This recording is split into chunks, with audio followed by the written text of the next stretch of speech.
Guest was on that flight. Jack Cabot was returning from spring break in Montreal. He's a senior in college. And Jack, we appreciate you joining us here today. First, how are you doing today? It is feeling a little rattled, but I feel like I'm one of the lucky ones. Yeah. I know right now, Jack, that you're headed back to school, back to Ithaca. And I understand that you've had some car trouble, but you're joining us there along the road. And we appreciate you doing so to share us a little bit of your experience. So tell us what you did experience last night.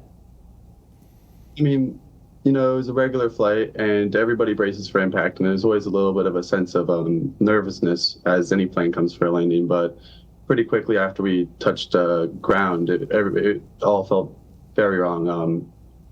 The brakes were kind of being hit in a way that was very hard. And then all of a sudden, right when I was starting to think there might be something wrong, it was just a very loud bang. And we all pretty much just didn't know whether we were going to make it. I mean, it's like being in a gigantic car crash at 200 miles an hour. It's just not a good spot to be. Right. So when you hit the runway, when you landed, you knew something immediately was wrong in terms of how quickly the pilot seemed to hit the brakes. It all happened very fast. Yeah, I mean, it all happened in 3-4 seconds. It was from landing to hitting the truck and running into those firemen, and then to when the plane actually came to a stop and we all finally had a moment of relief. It all just happened in the blink of an eye. Where were you seated in the plane, Jack?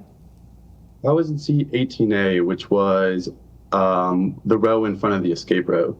And honestly, I'm going to probably take that seat again. Jack, you've described it as chaos. I'm curious, after you felt the impact, and I've seen other passengers say, then the plane sort of turned sideways and began to skid a little bit sideways. How long was it before you were kind of capable of figuring out what exactly happened? Pretty much as soon as we got out of the plane. I mean, from inside the plane, it's really hard to tell why the plane is in the situation it's in. But as soon as you get out and you see the entire front of the plane just completely destroyed and the plane not where it's supposed to be, I mean, you quickly realize something gone very wrong. Right.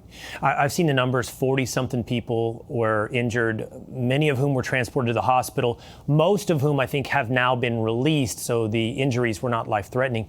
When you were on the plane and after you made impact, what was it like around you on the plane? Were there people that were injured?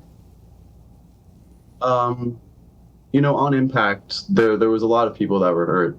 There was I remember turning around and the person to my right had a bloody nose and a bleeding forehead, and that had gone kind of a little bit all over the place. And you turned around and everybody was bleeding. But there was some people that really stepped up to the moment, and they were quickly we're going to get the escape door, we're going to get everybody out, we're going to do this in a line, we're going to be organized. There was people that really stepped up in that moment when, I mean, there was nobody in the plane staff to help us at that point. That's incredible. It's just your fellow passengers. Several stood up, several took charge and started to help people exit.